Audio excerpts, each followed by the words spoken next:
বাকিটা এখানে আছে। পেয়েছি।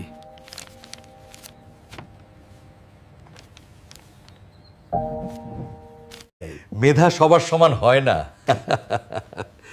কিন্তু ফলাফল ঠিক করা যায়। একজন 90 পেয়েও ফেল আর একজন কিছু না লিখেই ডাক্তারি পাস।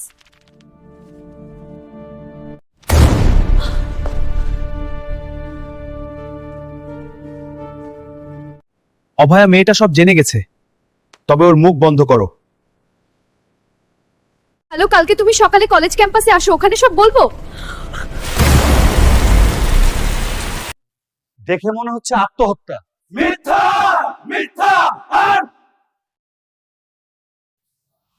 আমরা অভয়ার জন্য বিচার চাই। আমরা রঞ্জিত সেনের পদত্যাগ চাই। কি রঞ্জিতকে সিবিআই অ্যারেস্ট করেছে? দাঁড়াও, আমি হাইকোর্টে উকিল পাঠাচ্ছি। এইবার আমার বিচার শুরু।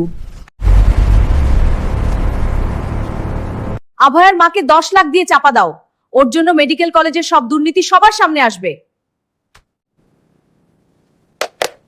কে কে ওখানে?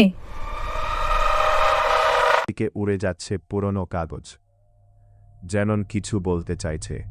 লক্ষণ ভালো নয়, পালা পালা এখান থেকে। সেই কাগজের মধ্যে দিয়ে ভেসে উঠল মৃত অভয়ার মুখ। তোর কাউন্সিলরকে দিয়ে আমার দেহটা তাড়াতাড়ি পুড়িয়ে দিলি, কেন করলি? আর সেই কাউন্সিলরকেই তুই মন্ত্রী করলি। রঞ্জিত একজন স্মাগলার জেনে দুর্নীতি করছিস, সব দুর্নীতি তোর শেষ আজ। প্রাণ ভিক্ষা চাই তো বাজি, প্রাণ ভিক্ষা মাফলাই চাইছি। সবাই সবাই মরেছে, এইবার আমার পালা। একটা মৃত্যু, এতেই ধ্বংস হয় গোটা সরকার। সঞ্জয়ও পরে মারা যায়। এখানে আর কোনো ভবিষ্যৎ নেই, আছে শুধু অভিশাপ। নতুন দল আসে, নতুন দলের মুখ্যমন্ত্রী হয়। তারাও এই জায়গার নাম শুনলেই ভয় পায়। আজও আছে সে এখানে।